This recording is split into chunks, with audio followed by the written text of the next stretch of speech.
ಇವತ್ತು ಈ ಗ್ಲೋಬಲೈಸೇಷನ್ ಅನ್ನುವಂಥ ಒಂದು ಮಾಯಾ ಅಸ್ತ್ರವನ್ನ ಇಟ್ಕೊಂಡು ಕನ್ನಡ ಚಿತ್ರರಂಗದ ನಟರೆಲ್ಲರೂ ಇವತ್ತು ಬಹುಭಾಷಾ ನಟರಾಗಿದ್ದಾರೆ.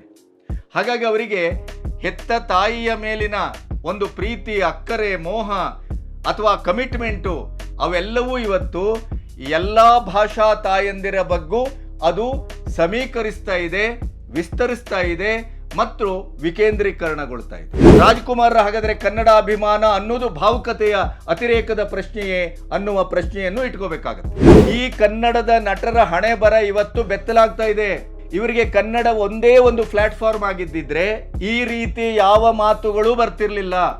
ನಿಮ್ಮ ಮಾತಿನನ್ನ, ನಿಮ್ಮ ಒಟ್ಟು ಛಾಪನ್ನ ಗಮನಿಸಿದ್ರೆ ನಿಮ್ಮ ಅರಿವಿನ ತಿಳುವಳಿಕೆಯ ಅವಸ್ಥೆ ಕಿಶೋರಾವಸ್ಥೆ ಅಂತಲೇ ಭಾವಿಸ್ಬೇಕಾಗತ್ತೆ. ಪಕ್ಕದ ಮನೆಯವನು ಬಂದು ಹೇಳ್ತಾನೆ, ನೀನು ನಿನ್ನ ತಾಯಿಯ ಹೊಟ್ಟೆಯಲ್ಲಿ ಹುಟ್ಟಿದ್ದಲ್ಲ, ನನ್ನ ತಾಯಿಯ ಹೊಟ್ಟೆಯಲ್ಲಿ ನೀನು ಹುಟ್ಟಿದ್ದು ಅಂತ ಹೇಳ್ತಾರೆ ಕಿಶೋರ್ ಅವರೇ. ಆವಾಗ ಅವಮಾನ ಅಲ್ವಾ ಅದು?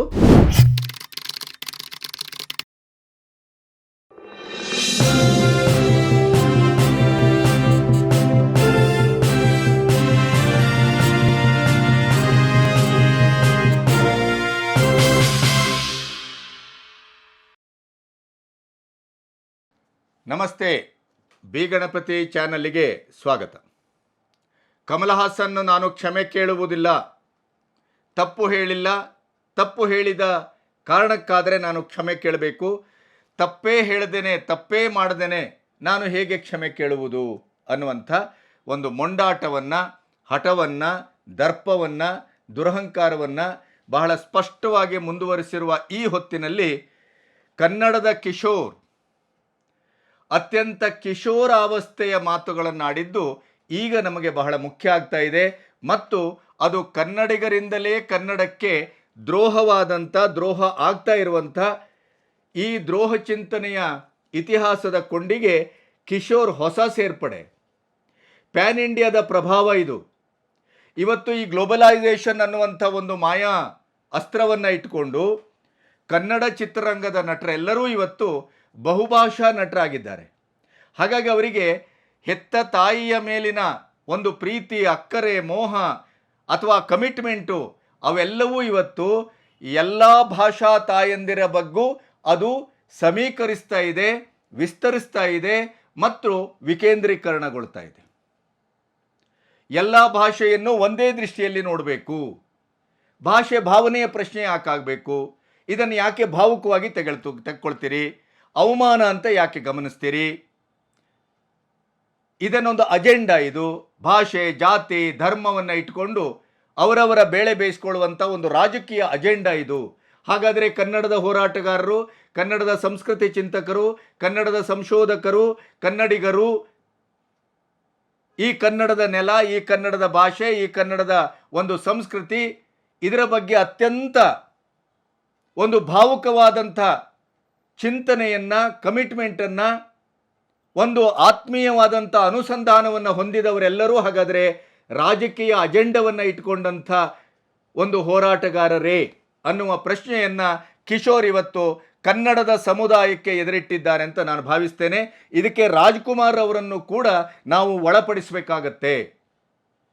ರಾಜ್ಕುಮಾರ್ ಹಾಗಾದರೆ ಕನ್ನಡ ಅಭಿಮಾನ ಅನ್ನೋದು ಭಾವುಕತೆಯ ಅತಿರೇಕದ ಪ್ರಶ್ನೆಯೇ ಅನ್ನುವ ಪ್ರಶ್ನೆಯನ್ನು ಇಟ್ಕೋಬೇಕಾಗತ್ತೆ. ನಮ್ಮ ಭಾಷೆ, ನಮ್ಮ ನೆಲ, ನಮ್ಮ ಜಲ, ನಮ್ಮ ಗಡಿ, ನಮ್ಮ ಸಂಸ್ಕೃತಿಯ ಬಗ್ಗೆ ನಾವು ಒಂದು ಅತ್ಯಂತ ನಿಷ್ಠಾವಂತಿಕೆಯಿಂದ ಅದರ ಕಾವಲು ಭಟರಾಗಿ ಆ ಭಾಷೆಯ ಬಗ್ಗೆ, ಆ ಭಾಷೆಯ ಒಂದು ಭಾವನೆ, ಭಾಷೆ ಒಂದು ಅಸ್ಮಿತೆ, ಭಾಷೆ ಒಂದು ನಮ್ಮ ಚಿಹ್ನೆ, ಭಾಷೆ ನಮ್ಮ ಬದುಕಿನ ಒಂದು ಒಳಹರಿವು, ಅದರ ಬಗ್ಗೆನೇ ಯಾರಾದರೂ ಒಂದು ಮಾತಾಡಿದರೆ ಅಥವಾ ಅದರ ಹುಟ್ಟಿನ ಬಗ್ಗೆನೇ ಒಂದು ವಿವಾದವನ್ನು ಹುಟ್ಟುಹಾಕಿದರೆ, ನಮ್ಮ ತಾಯಿಯ ಅಸ್ಮಿತೆಯ ಬಗ್ಗೆನೇ ಒಂದು ಸಂಶಯವನ್ನು, ಅಪನಂಬಿಕೆಯನ್ನು ಹುಟ್ಟುಹಾಕಿದರೆ ಅದನ್ನು ಕೂಡ ನೀವು ಭಾವುಕವಾಗಿ ತೆಗೆದುಕೋಬೇಡಿ, ಅವಮಾನ ಅಂತ ಭಾವಿಸಬೇಡಿ. ಇದೊಂದು ರಾಜಕೀಯ ಅಜೆಂಡಾ ಇದು. ಈ ರೀತಿಯ ವ್ಯಾಖ್ಯಾನಿಸುವ ಕಿಶೋರ್ ಅವರ ಚಿಂತನೆಯ ದ್ರವ್ಯದ ಹಿಂದೆ ಏನಿದೆ? ಹಾಗಾದರೆ ಅವರು ಬಹುಭಾಷಾ ನಟರಾಗಿರೋದು ಕಾರಣನೇ? ಅವರಿಗೆ ಕನ್ನಡಕ್ಕೆ ಯಾರಾದರೂ ಇಂಥ ಒಂದು ಕಲ್ಲು ತೂರಿದರೆ, ಇಂಥ ಒಂದು ಖ್ಯಾತೆ ತೆಗೆದರೆ, ಇಂಥ ಒಂದು ವಿವಾದಾತ್ಮಕವಾದ ಹೇಳಿಕೆಯನ್ನು ಕೊಟ್ಟರೆ ಅದರ ಬಗ್ಗೆ ಅವರಿಗೆ ಭಾವುಕವಾಗಿ ನೋಡಬೇಡಿ, ವಿವಾದವಾಗಿ ಸೃಷ್ಟಿಸಬೇಡಿ, ಇದೊಂದು ಪೊಲಿಟಿಕಲ್ ಅಜೆಂಡಾ ಅನ್ನುವಂಥ ಒಂದು ಮಾತಿದೆಯಲ್ಲ, ಇದು ಯಾವ ದರ್ಜೆಯ ಮಾತು, ಯಾವ ನಿಲುವಿನ ಮಾತು? ಕನ್ನಡದ ಕಿಶೋರ್ ಅಂತ ಹೇಳಬೇಕೋ ಅಥವಾ ಭಾರತೀಯ ಕಿಶೋರ್ ಅಂತ ಹೇಳಬೇಕೋ, ಅಥವಾ ಒಂದು ಸಮಷ್ಟಿಯ ಪ್ರಜ್ಞೆಯಿಂದ ಕನ್ನಡದ ಅಸ್ಮಿತೆಯನ್ನು, ಕನ್ನಡದ ಹುಟ್ಟನ್ನು, ಕನ್ನಡದ ಇಡೀ ಬೆಳವಣಿಗೆಯನ್ನು ನೋಡಬೇಕು ಅನ್ನುವಂಥ ವ್ಯಾಖ್ಯಾನ ಅಂತ ಭಾವಿಸಬೇಕೆ? ಹಾಗಾದರೆ ಇಷ್ಟೆಲ್ಲ ಕನ್ನಡದ ಮಾಧ್ಯಮಗಳಿರ್ಬೋದು, ಸಂಸ್ಕೃತಿ ಚಿಂತಕರು, ಶೋಧಕರು, ಸಾಹಿತಿಗಳು, ಕನ್ನಡದ ಹೋರಾಟಗಾರರು, ಇವರೆಲ್ಲರೂ ಏನು ಕೆಲಸ ಇಲ್ಲ ಅಂತೇಳಿ 3-4 ದಿನದಿಂದ ಗಂಟಲು ಹರ್ಕೊಳ್ತಾ ಇದ್ದಾರೆ ಅಂತ ಭಾವಿಸ್ತಾರ ಈ ಕಿಶೋರ್? ಈ ಕನ್ನಡದ ನಟರ ಹಣೆ ಬರ ಇವತ್ತು ಬೆತ್ತಲಾಗ್ತಾ ಇದೆ. ಇವರಿಗೆ ಕನ್ನಡ ಒಂದೇ ಒಂದು ಪ್ಲಾಟ್ಫಾರ್ಮ್ ಆಗಿದ್ದಿದ್ರೆ ಈ ರೀತಿ ಯಾವ ಮಾತುಗಳು ಬರ್ತಿರಲಿಲ್ಲ. ಕನ್ನಡದ ಚಿತ್ರದಿಂದ, ಕನ್ನಡದ ರಂಗಭೂಮಿಯಿಂದ, ಕನ್ನಡದ ನೆಲದಿಂದ, ಕನ್ನಡದ ಅನ್ನದಿಂದ ಬೆಳೆದಂಥ ಈ ಸಿನಿಮಾ ನಟರಿಗೆ ಇಷ್ಟು ಉದ್ದಟತನ ಇದ್ದರೆ, ಪರಭಾಷೆಯ ಬಗ್ಗೆ ಕಮಲ್ ಹಾಸನ್ ಮಾತಾಡಿದ್ರ ಬಗ್ಗೆ ಈ ರೀತಿಯ ಒಂದು ಧೋರಣೆ ಇದೆ ಅಂತಾದರೆ, ಕಮಲ್ ಹಾಸನ್ಗಿಂತ ಇವರು ಡೇಂಜರೋ, ಇವ್ರಿಗಿಂತ ಕಮಲ್ ಹಾಸನ್ ಡೇಂಜರು ಅನ್ನೋದು ಈಗ ಮುಖ್ಯವಾಗುವ ಪ್ರಶ್ನೆ. ಹಾಗಾದರೆ ಏನು ಹೇಳಿದರು ಕಿಶೋರ್? ಅದನ್ನು ಹಂತ ಹಂತವಾಗಿ ನಿಮಗೆ ಹೇಳ್ತಾ ಹೋಗ್ತೇನೆ. ಕಿಶೋರ್ ಅವರು ಒಂದು ಸಂದರ್ಭದಲ್ಲಿ ಪತ್ರಕರ್ತರಾಗಿ ಅದನ್ನು ಪ್ರಶ್ನಿಸ್ತಾರೆ. ಓ, ಇದಕ್ಕೆ ಬಂದಿದ್ರಾ ಅಂತ ಕೇಳ್ತಾರೆ. ಅಲ್ಲಿಯೇ ನೀವು ಕಿಶೋರ್ ಅವರ ಮನೋಭಾವ ನಮಗೆ ಅರ್ಥ ಆಗಬೇಕು. ಕಮಲ್ ಹಾಸನ್ ಅವರ ಒಂದು ಹೇಳಿಕೆ ಬಹಳಷ್ಟು ಚರ್ಚೆಗಳು ಆಗ್ತಾ ಇದೆ. ಕೇಳಕ್ಕೆ ಬಂದಿದ್ದೀರಾ? ಒಂದ್ ಕಡೆ ಆವಾಗ ಅವ್ರು ಹೇಳ್ತಾರೆ, ನೋಡಿ, ನಮ್ಮ ಭಾಷೆಯ ಬಗ್ಗೆ ಹೀಗೆ ಅವಮಾನ ಮಾಡಿದ್ದಾರೆ, ನಮ್ಮ ಭಾಷೆಯ ಬಗ್ಗೆ ಈ ರೀತಿ ಮಾತಾಡಿದ್ದಾರೆ ಕಮಲ್ಲು, ಅದೀಗ ವಿವಾದ ಆಗಿದೆ, ಇದರ ಬಗ್ಗೆ ನೀವೇನು ಹೇಳ್ತೀರಿ ಅಂತ ಕೇಳಿದರೆ ಅವ್ರು ಹೇಳ್ತಾರೆ, ಅವಹೇಳನಕಾರಿ ಅಂತ ಹೇಗೆ ಭಾವಿಸ್ತೀರಿ? ಕಮಲ್ನ ಒಬ್ಬ ಬಹಳ ತಿಳುವಳಿಕೆ ಇದ್ದವರು, ಅವರು ಅವರದೇ ಆದಂಥ ರೀತಿಯಲ್ಲಿ ಹೇಳಿರ್ಬೋದು. ಪ್ರಶ್ನಿಸುವುದು ನಮ್ಮ ಹಕ್ಕು. ಕಮಲ್ ಅವರನ್ನೇ ಪ್ರಶ್ನಿಸಿ. ಕಮಲ್ ಅವರದೇ ಒಂದು ಥಿಯರಿಟಿಕಲ್ ಬೇಸ್ ಇರ್ಬೋದು. ಅವರು ಸುಖ ಸುಮ್ಮನೆ ಹೇಳಿರ್ಲಿಕ್ಕಿಲ್ಲ. ಅದನ್ನು ನಾವು ಕೇಳ್ಕೋಬೇಕು. ಕಮಲ್ ಅವರನ್ನೇ ನಾವು ಕೇಳಿ ಅದನ್ನು ನೋಡ್ಕೋಬೇಕು. ಭಾವುಕರಾಗ್ತೀರಿ? ಇದು ಭಾವುಕತೆಯ ಪ್ರಶ್ನೆನೇ ಅಲ್ಲ. ಭಾಷೆ ಒಂದು ಭಾವುಕತೆಯನ್ನು ಹುಟ್ಟು ಹಾಕಬಾರ್ದು. ಇದು ಅವಹೇಳನ ಅಂತ ಹೇಗೆ ಭಾವಿಸ್ತೀರಿ? ಪ್ರತಿಯೊಂದು ಭಾಷೆಯು ಎಲ್ಲೆಲ್ಲಿಂದಲೂ ಹುಟ್ಟಿರಬಹುದು. No Kishore, no. ಗೊತ್ತಿಲ್ಲ, ಅದನ್ನ ಅವಹೇಳನಕಾರಿ ಅಂತ ನಾವು ಅನ್ಕೊಂಡಂಗೆ ತುಂಬಾ ತಿಳಿದಂತ ಮನುಷ್ಯ ಏನೋ ಒಂದು ಹೇಳ್ತಾ ಇದ್ದಾರೆ ಅಂದ್ರೆ ಏನೋ ಒಂದು ಅರ್ಥ ಇರಬೇಕು. ಕೇಳಬೇಕು, ಅದನ್ನ ಪ್ರಶ್ನೆ ಕೇಳಿ ಏನು ಅಂತ ಕ್ಲಿಯರ್ ಮಾಡ್ಕೊಳ್ಳೋದು ನಮಗೆ ಬಿಟ್ಟಿತ್ತು, ಅಥವಾ ನಮ್ಮ ಹಕ್ಕು, ಅದನ್ನ ಕೇಳ್ಕೋಬಹುದು. ಹಂಗಂತ ಅಂದ್ಬಿಟ್ಟು ಅದನ್ನ ಅಷ್ಟೊಂದು ಭಾವುಕವಾಗಿ ನೋಡೋ ಅವಶ್ಯಕತೆ ಇಲ್ಲ ಅಂತ ನನಗೆ ಅನ್ಸುತ್ತೆ. ಯಾಕಂದ್ರೆ ಎಲ್ಲಾ ಭಾಷೆಗಳು ಎಲ್ಲಿಂದನೋ ಹೊರಟು ಬಂದಿರ್ತವೆ. ಸೊ ಹಂಗಂತ ಅಂದ್ಬಿಟ್ಟು ಒಂದು ಭಾಷೆ ಮೇಲೂ ಒಂದು ಭಾಷೆ ಕೀಳು ಅಂತ ಆಗ್ಬಿಡಲ್ವಲ್ಲ. ಇವತ್ತು ದ್ರವಿಡ ಭಾಷಾ ಕುಟುಂಬ, ಆ ಕುಟುಂಬದ ಒಳಗಿನ ಒಟ್ಟು ಭಾಷೆಗಳೆಷ್ಟು, ಆ ಭಾಷೆಗಳು ಹೇಗೆ ಸಮೂಹವಾಗಿದ್ದವು, ಅದು ಕೊನೆಗೆ ತನ್ನದೇ ಆದಂಥ ಸ್ವಾತಂತ್ರ್ಯದ ಒಂದು ಅದರ ಏನು ಸಂಸ್ಕರಣಗೊಳ್ಳುವ ಮತ್ತು ತನ್ನದೇ ಆದಂಥ ಸಾಂಸ್ಕೃತಿಕ ಒಂದು ದಷ್ಟಪುಷ್ಟತೆಯಿಂದ ಇಡೀದಾಗಿ ಅದರ ಲಿಪಿಯ ಮೂಲಕ, ಧ್ವನಿಯ ಮೂಲಕ, ಭಾಷೆಯ ಮೂಲಕ, ವರ್ಣಮಾಲೆಯ ಮೂಲಕ ಅದು ತನ್ನದೇ ಆದ ರೀತಿಯ ಬೆಳವಣಿಗೆಯನ್ನು ಹೇಗೆ ಗುರುತಿಸ್ಕೊಳ್ತು. ಕನ್ನಡ ಇರ್ಬೋದು, ತಮಿಳು ಇರ್ಬೋದು, ಮಲಯಾಳಂ ಇರ್ಬೋದು, ತೆಲುಗು ಇರ್ಬೋದು. ಇದರ ಅಂತರ್ ಸಂಬಂಧ ಏನು? ತಾಯಿ ಒಂದೇ, ಮಕ್ಕಳು ಬೇರೆ. ಹಾಗಾಗಿ ತಾಯಿಯ ಗರ್ಭದಿಂದ ಹುಟ್ಟಿದ್ದು ಅಂತಾದರೆ ಅದು ದ್ರವಿಡ ಗರ್ಭ, ಅದು ತಮಿಳಿನ ಗರ್ಭ ಅಲ್ಲ, ಅಥವಾ ಮಲಯಾಳಂ ಗರ್ಭ ಅಲ್ಲ, ಅಥವಾ ತೆಲುಗು ಗರ್ಭ ಅಲ್ಲ. ಕನ್ನಡದಿಂದ ತಮಿಳು ಹುಟ್ಟಿತ್ತು ಅಂತಂದರೆ ತಮಿಳು ಭಾಷಿಕರಿಗೆ ಯಾವ ನೋವಾಗುತ್ತೋ, ಯಾವ ಅವಹೇಳನ ಅಂತ ಆಗುತ್ತೋ, ಉದ್ದಟತನ ಅಂತ ಆಗುತ್ತೋ, ಅದು ತಮಿಳಿನಿಂದ ಕನ್ನಡ ಅಂತಂದಾಗಲೂ ಆಗತ್ತೆ. ಭಾಷೆ ಕೇವಲ ಒಂದು ಸಂವಾದದ ಅಕ್ಷರ ರೂಪ ಅಲ್ಲ. ಭಾಷೆ ಕೇವಲ ಸಂವಾದದ ಒಂದು ಮಾತಿನ ರೂಪ ಅಲ್ಲ, ಅಥವಾ ಧ್ವನಿಯ ರೂಪ ಅಲ್ಲ, ಲಿಪಿಯ ರೂಪ ಅಷ್ಟೇ ಅಲ್ಲ. ಭಾಷೆ ನಮ್ಮ ಬದುಕಿನ ಭಾವದ ಪ್ರತೀಕ, ಅದು ಸಂಕೇತ, ಅದು ನಮ್ಮ ಅಸ್ಮಿತೆಯ ಸಂಕೇತ. ಹೀಗಿರುವಾಗ ಕಮಲ್ ಹಾಸನ್ ತಮಿಳಿನಿಂದ ಕನ್ನಡ ಹುಟ್ಟಿತ್ತು ಅಂತ ಹೇಳಿದಾಗ ಅದನ್ನು ಭಾವುಕತೆಯಿಂದ ಯಾಕೆ ನೋಡ್ತೀರಿ? ಅವಹೇಳನ ಅಂತ ಯಾಕೆ ಭಾವಿಸ್ತೀರಿ? ಇದೊಂದು ಪ್ರೊಪಗಾಂಡ, ಇದೊಂದು ಅಜೆಂಡಾ ಅನ್ನುವಂಥ ಮಾತನ್ನ ಕಿಶೋರ್ನಂತವರು ಆಗ್ಲೇ ನಮ್ಮಲ್ಲಿ ಭಾಷೆ, ಧರ್ಮ, ಜಾತಿ ಎಲ್ಲದನ್ನೂ ಇಟ್ಕೊಂಡು ಬಳಸ್ಕೊಂಡು ಅದನ್ನ ರಾಜಕೀಯ ಮಾಡ್ಕೊಂಡು ಅದನ್ನ ಬಂಡವಾಳ ಮಾಡಿಕೊಂಡು ಅದರ ಲಾಭ ತಗೊಳ್ಳೋರೇ ಜಾಸ್ತಿ ಇರೋದ್ರಿಂದ ಇದನ್ನು ಭಾವುಕವಾಗಿ ನೋಡಿದೆ.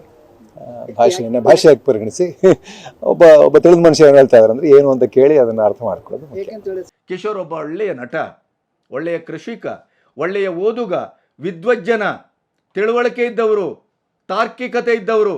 ಅವರ ಎಡಪಂಥ ಇದು ತೊಕಡೆ ಗ್ಯಾಂಗು JNU ಸಂತತಿ ಅವೆಲ್ಲ ಬಿಟ್ಬಿಡೋಣ.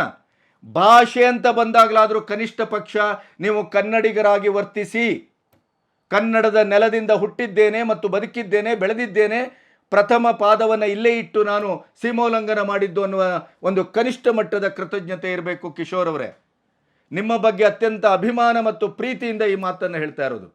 ನೀವು ಇದನ್ನು ಅವಹೇಳನ ಅಂತ ಭಾವಿಸಬಾರ್ದು, ಭಾವುಕತೆ ಅಂತ ಭಾವಿಸಬಾರ್ದು ಅಂತ ಹೇಗೆ ಹೇಳ್ತೀರಿ? ಕಮಲನ್ನು ಹೇಗೆ ನೀವು ಸಮರ್ಥಿಸ್ಕೊಳ್ತೀರಿ? ಎಲ್ಲಿಂದೋ ಕನ್ನಡ ಹುಟ್ಟಿದ್ದು? ನೋ, ಕನ್ನಡದ ಹುಟ್ಟಿಗೆ ನಿರ್ದಿಷ್ಟತೆ ಇದೆ. ನಿಮ್ಮ ಮಾತಿನನ್ನು, ನಿಮ್ಮ ಒಟ್ಟು ಜಾಪನ್ನು ಗಮನಿಸಿದರೆ ನಿಮ್ಮ ಅರಿವಿನ ತಿಳುವಳಿಕೆಯ ಅವಸ್ಥೆ ಕಿಶೋರಾವಸ್ಥೆ ಅಂತಲೇ ಭಾವಿಸಬೇಕಾಗತ್ತೆ. ಈಗಾಗಲೇ ಸಾಕಷ್ಟು ಸಂಶೋಧನೆ ಆಗಿದೆ, ಸಾಕಷ್ಟು ಅದರ ಬಗ್ಗೆ ವರ್ಕ್ ಆಗಿದೆ, ಅದು ಇವತ್ತು ನಮ್ಮ ಕಣ್ಣೆದುರಿದೆ. ಅದನ್ನು ಇನ್ನೊಂದು ಉದ್ದಟತನವೋ ಅಥವಾ ಇದು ಯಾವ ರೀತಿ ಅರ್ಥೈಸಬೇಕೋ ಗೊತ್ತಿಲ್ಲ. ಯಾಕೆಂದರೆ ಕಿಶೋರ್ ಅಂತವರು ಈ ಥರದ ಅಪ್ರಬುದ್ಧ ಮಾತಾಡ್ತಾರೆ ಅಂತ ನಾನು ಭಾವಿಸುವುದಿಲ್ಲ. ಆದರೆ ಸತ್ಯ ಇಲ್ಲಿದೆ. ನನ್ನ ತಾಯಿ ಹೊಟ್ಟೆಯಲ್ಲಿ ನಾನು ಹುಟ್ಟಿದೆ ಅಂದರೆ ನನಗೋ ನನ್ನ ತಾಯಿಗೋ ಅವಮಾನವಾದು. ಯಾಕೆ ಅವಮಾನ ಆಗಬೇಕು? ಕಿಶೋರ್, ಈ ಪ್ರಶ್ನೆಯೇ ಮುಖ್ಯವಾದಂಥ ಪ್ರಶ್ನೆ. ಈಗ ಕನ್ನಡವೂ ಎಲ್ಲಿಂದನೋ ಹುಟ್ಟು ಬಂದಿದೆ, ತಮಿಳು ಎಲ್ಲಿಂದನೋ ಹುಟ್ಟು ಬಂದಿದೆ. ಇದರಿಂದ ಅದು ಹುಟ್ಟು ಬಿಡ್ತು ಅನ್ನೋದಕ್ಕೆ ಈಗ ನನ್ನ ತಾಯಿ ಹೊಟ್ಟೆಯಿಂದ ನಾನು ಹುಟ್ಟಿದೆ ಅಂದರೆ ನನಗೋ ನನ್ನ ತಾಯಿಗೂ ಅವಮಾನ ಅಲ್ವಲ್ಲ, ಯಾರಿಗೂ ಅವಮಾನ ಅಲ್ಲ ಅದು. ಸೊ ಸಮಾಧಾನವಾಗಿ ಇದನ್ನು ಭಾವುಕವಾಗಿ ಇದು ಮಾಡಿದೆ. ಹಾಗಾದರೆ ನೀವು ಕಮಲ್ ಹಾಸನ್ ಅವರ ಮಾತನ್ನು ಪುಷ್ಟೀಕರಿಸ್ತಾ ಇದ್ದೀರಿ, ಸಮರ್ಥಿಸ್ತಾ ಇದ್ದೀರಿ.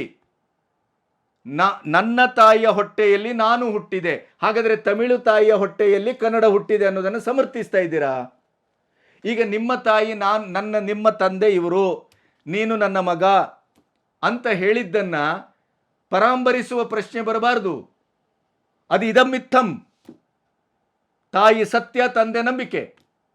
ನನ್ನ ತಾಯಿಯ ಹೊಟ್ಟೆಯಲ್ಲಿ ನಾನು ಹುಟ್ಟಿದೆ ಅಂದರೆ ನನಗೋ ನನ್ನ ತಾಯಿಗೋ ಅವಮಾನವಾದು ಅಲ್ವೇ ಅಲ್ಲ? ಈಗ ನಮ್ಮ ಪ್ರಶ್ನೆ ಇರುವುದು ತಾಯಿ ಯಾರು ಅನ್ನುವ ಪ್ರಶ್ನೆ.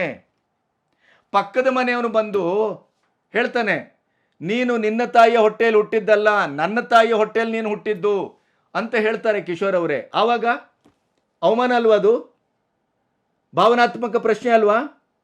ನಿಮ್ಮ ಅಸ್ತಿತ್ವದ ಪ್ರಶ್ನೆ ಅಲ್ವಾ? ನಿಮ್ಮ DNA ಪ್ರಶ್ನೆ ಅಲ್ವಾ? ನಿಮ್ಮ ಹುಟ್ಟಿನ ಪ್ರಶ್ನೆ ಅಲ್ವಾ ಅದು? ಇದನ್ನು ಯಾಕೆ ಹೀಗೆ ಅರ್ಥೈಸ್ತೀರಿ? ಹಾಗಾದರೆ ಕಮಲ್ ಅವರು ಹೇಳಿದ್ದು ತಪ್ಪು ಅಲ್ಲ, ಸರಿ. ತಮಿಳು ತಾಯಿಯಿಂದಲೇ ಕನ್ನಡ ಹುಟ್ಟಿದ್ದು ಅನ್ನೋದನ್ನು ನೀವು ಸಮರ್ಥಿಸ್ತಾ ಇದ್ದೀರಿ. ನನ್ನ ತಾಯಿಯ ಹೊಟ್ಟೆಯಲ್ಲಿ ನಾನು ಹುಟ್ಟಿದೆ ಅಂದರೆ ನನಗೋ ನನ್ನ ತಾಯಿಗೋ ಅವಮಾನ ಯಾಕೆ? ಅಲ್ವೇ ಅಲ್ಲ. ಈಗ ತಮಿಳಿನ ಹೊಟ್ಟೆಯಿಂದ ಕನ್ನಡ ಹುಟ್ಟಿಲ್ಲ ಅನ್ನೋದು ಪ್ರಶ್ನೆ. ಎಲ್ಲ ಮಕ್ಕಳು ಆದರೆ ತಾಯಿ ಒಂದೇ. ಆ ತಾಯಿ ದ್ರವಿಡ ತಾಯಿ. 3,000-4,000 ವರ್ಷಗಳ ಹಿಂದೆ ಇದೆಲ್ಲವೂ ಒಗ್ಗಟ್ಟಾಗಿ ಒಂದೇ ಕುಟುಂಬದಲ್ಲಿದ್ದಂಥದ್ದು. ಅಲ್ಲಿಂದ ಹುಟ್ಟಿ ಬೆಳೆದಂಥ ಭಾಷೆ ಇದು. ಲಿಪಿಶಾಸ್ತ್ರಜ್ಞರು, ಲಿಂಗ್ವಿಸ್ಟಿಕ್ ಶಾಸ್ತ್ರಜ್ಞರು ವೈಜ್ಞಾನಿಕವಾಗಿ, ಸಂಶೋಧನಾತ್ಮಕವಾಗಿ ಪ್ರಾಚೀನ ಎಲ್ಲ ಶಾಸನಗಳು ಇತ್ಯಾದಿಗಳನ್ನು ಅಧ್ಯಯನ ಮಾಡಿ ಅದರ ಬಗ್ಗೆ ಸಾಕಷ್ಟು ಈಗಾಗಲೇ ನಾವು ನಮ್ಮ ವಿಡಿಯೋದಲ್ಲಿ ಮಾತಾಡಿದ್ದೇವೆ, ಲಿಂಕ್ ಇದೆ, ನೀವು ನೋಡ್ಬೋದು. ಹಾಗಾದರೆ ಈ ಕಿಶೋರ್ ಅವರ ಮಾತಿನ ಅರ್ಥ ಏನು ಅಂದರೆ ಕಮಲ್ ಅವರನ್ನು ಶುದ್ಧವಾಗಿ ನೀವು ಸಮರ್ಥಿಸ್ತಾ ಇದ್ದೀರಿ. ತಮಿಳಿನ ತಾಯಿಯಿಂದಲೇ ಕನ್ನಡ ಹುಟ್ಟಿದ್ದು ಅನ್ನೋದನ್ನು, ನನ್ನ ತಾಯಿ ಹೊಟ್ಟೆಯಲ್ಲಿ ನಾನು ಹುಟ್ಟಿದೆ ಅಂದರೆ ಅದು ನನಗೋ ನನ್ನ ತಾಯಿಗೋ ಅವಮಾನ ಯಾಕಾಗಬೇಕು ಅಂತ ಕೇಳುವ ಮೂಲಕ ನೀವು ತಮಿಳಿನ ತಾಯಿಯಿಂದ ಕನ್ನಡವನ್ನು ಹುಟ್ಟಿದ್ದು ಅನ್ನುವ ಕಮಲ್ ಅವರ ಮಾತನ್ನು ಸಮರ್ಥಿಸ್ತಾ ಇದ್ದೀರಿ. ಇದು ಅಪ್ರಬುದ್ಧತನ, ಇದು ಕಿಶೋರಾವಸ್ಥೆ, ಇದು ಪ್ರತಿಭಟನೆಗೆ ಯೋಗ್ಯವಾದದ್ದು, ಇದು ಕನ್ನಡಿಗರಿಂದಲೇ ಆದಂಥ ಅವಮಾನ. ಇದು ಭಾವನಾತ್ಮಕ ಪ್ರಶ್ನೆ. ಈಗ ಕಿಶೋರ್ ಅವರನ್ನು ನಾವು ಪ್ರಶ್ನೆ ಮಾಡಬೇಕಾಗತ್ತೆ. ಯಾಕೆಂತಂದರೆ ಸಮಾಧಾನದಿಂದ ಭಾವುಕವಾಗಿ ಜನರನ್ನು ರೊಚ್ಚಿಗೆ ಇಳಿಸದೆ ಜವಾಬ್ದಾರಿ ಸ್ಥಾನದಲ್ಲಿರುವವರು ಮೊದಲು ಮಾಡಬೇಕು. ಇದು ಮಾಧ್ಯಮಕ್ಕೆ ಸಮಾಧಾನವಾಗಿ ಇದನ್ನು ಭಾವುಕವಾಗಿ ಇದು ಮಾಡಿದೆ. ಭಾವುಕವಾಗಿ ಜನಗಳನ್ನ ರೊಚ್ಚಿಗೆ ಇಳಿಸ್ದೆ. ಯಾಕಂದರೆ ಜವಾಬ್ದಾರಿಯುತ ಸ್ಥಾನದಲ್ಲಿರೋರು ಅದನ್ನು ಮೊದಲು ಮಾಡಬೇಕಾಗತ್ತೆ. ಈಗ ಪ್ರತಿಭಟನಾಕಾರರಿಗೆ, ಮುಖ್ಯವಾಗಿ ನಮ್ಮಂಥವರಿಗೆ ಪಾಠ ಮಾಡಿದ್ದು ಕಿಶೋರ್ ಅವರು. ಭಾವನಾತ್ಮಕವಾಗಿ ನೋಡಬೇಡಿ. ಭಾವನಾತ್ಮಕವಾಗಿ ನೋಡದೇನೆ ಬೋಧಕ ಪ್ರಚೋದಕ ಅಂತ ನೋಡಬೇಕೇನೋ, ಬೋಧಕ ಪ್ರಧಾನ ಅಂತ ನೋಡಬೇಕೇನೋ. ಕಮಲ್ ಹಾಸನ್ ಅವರಿಗೆ ಲಿಂಗ್ವಿಸ್ಟಿಕ್ ಜ್ಞಾನ ಎಷ್ಟಿದೆ ಅನ್ನೋದು ಅವರ ಮಾತಿನಿಂದ, ಅವರ ಅಪ್ರಬುದ್ಧತನ, ಅಜ್ಞಾನ ಸಂಪೂರ್ಣವಾಗಿ ಜಗಜ್ಜಾಹಿರಿಯಾಗಿದೆ ಕಿಶೋರ್ ಅವರೇ. ಅದರ ಬಗ್ಗೆ ಯಾವುದೇ ಪ್ರಶ್ನೆ ಬೇಕಾಗಿಲ್ಲ ಅಂತ ನೀವು ಹೋಗಿ ನಿಮ್ಮ ಬಹುಭಾಷಾ ನಟನೆಯ ಅಸ್ತಿತ್ವದ ಪ್ರಶ್ನೆ ಎಲ್ಲಾದರೂ ಅಲ್ಲಾಡಬಹುದು ಅನ್ನುವ ಕಾರಣಕ್ಕಾಗಿ ನೀವು ಕನ್ನಡದ ಭಾಷೆಗೆ ಒಂದು ಸವಾಲೆಸೆದ ತಮಿಳಿಗ ಒಬ್ಬ ಕಮಲ್ ಅವರ ಮಾತನ್ನು ನಿಮ್ಮ ತಾಯಿ ಮತ್ತು ನಿಮ್ಮ ಹುಟ್ಟು, ನಿಮ್ಮ ಬೆಳವಣಿಗೆ, ಅಸ್ತಿತ್ವವನ್ನು ಪ್ರಾತಿನಿಧಿಕವಾಗಿ ರೂಪಕವಾಗಿ ಇಟ್ಕೊಂಡು ಮಾತಾಡ್ತಿರಲ್ಲ, ನಿಮಗೆ ಏನು ಹೇಳಬೇಕು? ಏನು ಹೇಳಬೇಕು ಹೇಳಿ? ನಿಮ್ಮ ಮಾತಿನ ಮತಿತಾರ್ಥ ಏನು? ಆಗಲೇ ಭಾಷೆ, ಧರ್ಮ, ಜಾತಿ ಎಲ್ಲವನ್ನು ಇಟ್ಕೊಂಡು ಅದನ್ನು ರಾಜಕೀಯ ಮಾಡಿಕೊಂಡು ಬಂಡವಾಳ ಮಾಡಿಕೊಂಡು ಅದರ ಲಾಭ ತಗೊಳ್ತಾ ಇದ್ದಾರೆ. ಅಂದರೆ ಕನ್ನಡದ ಹೋರಾಟಗಾರರು, ಕನ್ನಡದ ಮಾಧ್ಯಮ, ಕನ್ನಡದ ಸಂಸ್ಕೃತಿ ಚಿಂತಕರು, ಶೋಧಕರು, ಸಾಹಿತಿಗಳು ಇವರೆಲ್ಲ ಇವತ್ತು ಕಮಲ್ ಮಾತಾಡಿದ ಮಾತನ್ನು ಭಾವನಾತ್ಮಕವಾಗಿ ಮತ್ತು ಭಾಷೆ ಮತ್ತು ನಮ್ಮ ನಿಲುವು, ನಮ್ಮ ಅಸ್ತಿತ್ವ, ನಮ್ಮ ಇತಿಹಾಸ ಈ ದೃಷ್ಟಿಯಿಂದ ಹೋರಾಟ ಮಾಡ್ತವರು ಇರುವರೆಲ್ಲ ಅಜೆಂಡಾ ಇಟ್ಕೊಂಡು ಹೋರಾಟ ಮಾಡ್ತಾ ಇದ್ದಾರಾ? ರಾಜಕೀಯ ಮಾಡ್ತಾ ಇದ್ದಾರಾ? ಬಂಡವಾಳ ಮಾಡ್ಕೊಳ್ತಾ ಇದ್ದಾರಾ? ಏನು ಮಾತಾಡ್ತೀರಿ ಕಿಶೋರ್ ಅವರೇ? ಶಿವಣ್ಣನನ್ನು ಪ್ರಶ್ನಿಸುವವರು, ಶಿವಣ್ಣನ ಮೇಲೆ ಹೊಲಸನ್ನು ಎರಚುವವರು ಕಿಶೋರ್ ಅವರ ಮಾತನ್ನು ಅರ್ಥ ಮಾಡ್ಕೋಬೇಕೀಗ. ಶಿವಣ್ಣ ಈ ಉದ್ದಟತನ ಮಾಡಿಲ್ಲ. ಶಿವಣ್ಣ ಇದು ತನ್ನ ಕ್ಷೇತ್ರ ಅಲ್ಲ ಅನ್ನುವ ರೀತಿಯಲ್ಲಿ ಮಾತಾಡಿದ್ದಾರೆ. ಅವರ ಅಸಹಾಯಕತೆ, ಅವರ ಅಸೌಖ್ಯ ಅದೆಲ್ಲವೂ ಅಲ್ಲಿ ಕೌಂಟ್ ಆಗುತ್ತೆ. ಅದನ್ನು ನೋಡಿಕೊಂಡು ನಾವು ಶಿವಣ್ಣನನ್ನು ಪ್ರಶ್ನಿಸಬೇಕು. ಶಿವಣ್ಣನನ್ನು ನೀವು ಈ ರೀತಿ ಮಾತಾಡಬಾರ್ದು ಅಂತೇಳಿ ಅದಕ್ಕೊಂದು ನಯ, ವಿನಯ, ಸಾತ್ವಿಕ ಮಾರ್ಗ ಇದೆ ಅಂತ ನಾನು ಕಳೆದ ವಿಡಿಯೋದಲ್ಲಿ ಹೇಳಿದ್ದು. ಶಿವಣ್ಣ ಮಾಡಿ ಸರಿ ಅಂತ ಹೇಳಲಿಲ್ಲ, ಅಥವಾ ಶಿವಣ್ಣನನ್ನು ಸಮರ್ಥಿಸುವುದಲ್ಲ, ಅಥವಾ ಯಾರೋ ಒಬ್ಬರು ಪುಟ್ಗೋಸಿಗಳು ಹೇಳಿದ್ದಾರೆ ಬಕೆಟ್ ಹಿಡಿತಾರೆ. ಯಾವ ಬಕೆಟು? ಶಿವಣ್ಣಿಂದ ನನಗೇನಾಗಬೇಕಾಗಿದೆ? ಪ್ರೀತಿ, ವಿಶ್ವಾಸದ ಒಂದು ಸಂಬಂಧ ಅನ್ನೋದು ಬಿಟ್ಟರೆ ಶಿವಣ್ಣನ ಮನೆಯಿಂದ ನನಗೇನು ಒಂದು ಕವಡೆ ಕಾಸನ್ನು ಪಡೆದಂಥ ಯಾವ ಋಣವೂ ಇಲ್ಲ. ಪ್ರೀತಿಯ ಋಣ ಇದೆ, ವಿಶ್ವಾಸದ ಋಣ ಇದೆ, ಅನ್ನದ ಋಣ ಇದೆ, ಊಟ ಮಾಡಿದ್ದೇನೆ. ಅಷ್ಟು ಬಿಟ್ಟರೆ ಈಗ ಕಿಶೋರ್ ಅವರದು ಈ ರೀತಿಯ ಉದ್ದಟತನ, ತಮಿಳಿನಿಂದ ಕನ್ನಡ ಹುಟ್ಟಿದೆ ಅಂದದ್ದು ಅವಮಾನ ಅಲ್ವಾ ಅಂತ ಕೇಳಿದರೆ ಏನಾಯಿತು? ತಮಿಳಿನಿಂದ ಬಂದಿದ್ದರೆ ಏನೂ ಸಂಶೋಧನೆ ನಡೀತಾ ಇದೆ, ಇನ್ನೂ ಸಂಶೋಧನೆ ನಡೀತಾ ಇದೆ, ಇನ್ನೂ ಯಾವ ಭಾಷೆ ಎಲ್ಲಿಂದ ಹುಟ್ಟಿದೆ ಅನ್ನುವ ಒಂದು ತಥಾಕಚಿತವಾದಂಥ ನಿರ್ಣಯಕ್ಕೆ ಬಂದಿಲ್ಲ ಅಂತ ಹೇಳ್ತಾರೆ. ನೀವು ಯಾವ ಕಾಲದಲ್ಲಿ ಇದ್ದೀರಿ ಕಿಶೋರ್ ಅವರೇ? ಸಾಕಷ್ಟು ಸಂಶೋಧನೆ ಆಗಿದೆ, ಸಾಕಷ್ಟು ಅದಕ್ಕೆ ಉತ್ತರವೂ ಸಿಕ್ಕಿದೆ, ಸಾಕಷ್ಟು ದಾಖಲೆಗಳು ಸಿಕ್ಕಿದ್ದಾವೆ. ಕನ್ನಡ ಯಾವುದೇ ಕಾರಣಕ್ಕೂ ಯಾವ ಭಾಷೆಯ ಹೊಕ್ಕುಳಿನಿಂದ ಹುಟ್ಟದ್ದಲ್ಲ, ಯಾವ ಭಾಷೆಯ ಒಂದು ಒಡಲಿಂದಲೂ ಹುಟ್ಟಿದ್ದಲ್ಲ. ಕನ್ನಡ, ತಮಿಳು, ತೆಲುಗು, ಮಲಯಾಳಮು ಮತ್ತು 125ಕ್ಕೂ ಹೆಚ್ಚು, 130 ಅಂತ ಹೇಳ್ತಾರೆ, ದ್ರವಿಡ ಭಾಷೆಗಳೇನಿದೆಯಲ್ಲ ಆ ಇಡೀ ಕುಟುಂಬದ ಒಂದು ಸದಸ್ಯ ಅಷ್ಟೇ ಹೊರತು ಅದು ಅಲ್ಲಿಯ ತಾಯಿ ಮಗನ ಸಂಬಂಧ ಅಲ್ಲ. ಅದು ಇದ್ದರೆ ದ್ರವಿಡ ಭಾಷೆಯ ಮೂಲ, ದ್ರವಿಡ ಭಾಷೆ ಏನಿದೆಯಲ್ಲ ಅದೇ ತಾಯಿ ಇವರೆಲ್ಲರಿಗೂ. ಕಮಲದ್ದೊಂದು ಥಿಯರಿ ಇರ್ಬೋದು, ಅವರನ್ನು ಕೇಳಿ ತಿಳ್ಕೊಳ್ಳಿ. ಅವಮಾನ ಅಲ್ಲ ಇದು. ಅವರ ಮಾತಿನ ಹಿಂದೆ ಇರುವ ಅರ್ಥವನ್ನು ತಿಳ್ಕೋಬೇಕು. ಏನು ಅರ್ಥವನ್ನು ತಿಳ್ಕೋಬೇಕು? ನಿಮ್ಮ ಈ ಅನರ್ಥಕಾರಿಯಾದಂಥ ನಡವಳಿಕೆ ಕನ್ನಡದ ವಿರೋಧಿ ನಡವಳಿಕೆ, ಕನ್ನಡದ ಭಾಷಿಕರ ಭಾವನೆಯನ್ನು ಅರ್ಥ ಮಾಡ್ಕೊಳ್ಳದಿದ್ದ ನಡವಳಿಕೆ ಇದು. ಇದು ಶಿವಣ್ಣ ಏನೋ ಒಂದು ಅವರ ಅಸೌಖ್ಯ, ಅವರ ಅಜ್ಞಾನ, ಅವರಿಗೆ ಆ ಕ್ಷೇತ್ರ ಗೊತ್ತಿಲ್ಲ, ಅಥವಾ ಯಾವ ಹಂತದಲ್ಲಿ ಎಲ್ಲೋ ಕಮಲ್ ಅವರ ವ್ಯಾಮೋಹದ ಮೇಲೆ ಅವರೊಂದು ನುಣುಚಿಕೊಂಡ್ರು, ಈ ರೀತಿ ನಾವು ಮಾತಾಡ್ಬೋದು. ಆದರೆ ಶಿವಣ್ಣನಕ್ಕಿಂತ ಹೆಚ್ಚು ಪ್ರಜ್ಞಾಪೂರ್ವಕವಾಗಿ, ಬೌದ್ಧಿಕವಾಗಿ ನಾನು ಬಹಳ ಓದ್ಕೊಂಡಿದ್ದೇನೆ, ತಿಳ್ಕೊಂಡಿದ್ದೇನೆ, ಒಬ್ಬ ಜ್ಞಾನಿ ಅನ್ನುವಂಥ ನೆಲೆಯಲ್ಲಿ ನಿಮ್ಮನ್ನು ನೀವು ಚಿತ್ರಿಸಿಕೊಳ್ಳುವ ಮೂಲಕ ಅತ್ಯಂತ ಪ್ರಬುದ್ಧವಾಗಿ ಕಮಲ್ ಹಾಸನ್ ಅವರ ಮಾತನ್ನು ಸಮರ್ಥಿಸಿದ್ದೀರಿ ಮತ್ತು ಕನ್ನಡ ತಮಿಳಿನ ಹೊಟ್ಟೆಯಿಂದ ಹುಟ್ಟಿದ್ದು ಅನ್ನೋದನ್ನು ಗಟ್ಟಿಯಾಗಿ ಸಮರ್ಥನೀಯವಾಗಿ ಹೇಳಿದ್ದೀರಿ. ಆ ಮೂಲಕ ನೀವು ಕನ್ನಡಕ್ಕೆ ಅವಮಾನ ಮಾಡಿದ್ದೀರಿ, ಕನ್ನಡಿಗರ ಭಾವನೆಯನ್ನು ಕೆರಳಿಸಿದ್ದೀರಿ. ಕನ್ನಡದ ಇಡೀ ಅಸ್ತಿತ್ವವನ್ನು ಒಬ್ಬ ಪರಭಾಷಿಕ ಶ್ರೇಷ್ಠ ನಟ ಇರಬಹುದು, ಶ್ರೇಷ್ಠ ಚಿಂತಕ ಅಲ್ಲ, ಅವರು ಆಡಿದ ಮಾತನ್ನು, ಅವರ ಪ್ರಶ್ನೆಯನ್ನು ಅವರೊಟ್ಟಿಗೆ ಕೇಳ್ಕೋಬೇಕು. ಅವರು ತಿಳುವಳಿಕಸ್ತರು. ಎಂಥದ್ರಿ ಇದೆಲ್ಲ? ಏನಿದೆಲ್ಲ? ಕನ್ನಡದ ಹೋರಾಟಗಾರರು, ಕನ್ನಡದ ಮಾಧ್ಯಮ, ಕನ್ನಡದ ಚಿಂತಕರು ಕಿಶೋರ್ ಅವರ ಮಾತನ್ನು, ಅದರ ಒಳ ಅರ್ಥವನ್ನು ಗಂಭೀರವಾಗಿ ಯೋಚನೆ ಮಾಡಬೇಕು. ಮತ್ತು ಇದರ ಬಗ್ಗೆ ಕಿಶೋರ್ ಅವರನ್ನು ಪ್ರಶ್ನಿಸುವ ಮತ್ತು ಕಿಶೋರ್ ಅವರ ಮಾತಿನ ಈ ಒಳ ಅರ್ಥದ ಬಗ್ಗೆ ಅದನ್ನು ಪ್ರತಿಭಟಿಸುವ ಕೆಲಸವನ್ನು ಮಾಡಬೇಕು ಅಂತ ನನ್ನ ಭಾವನೆ. ನಮಸ್ತೆ.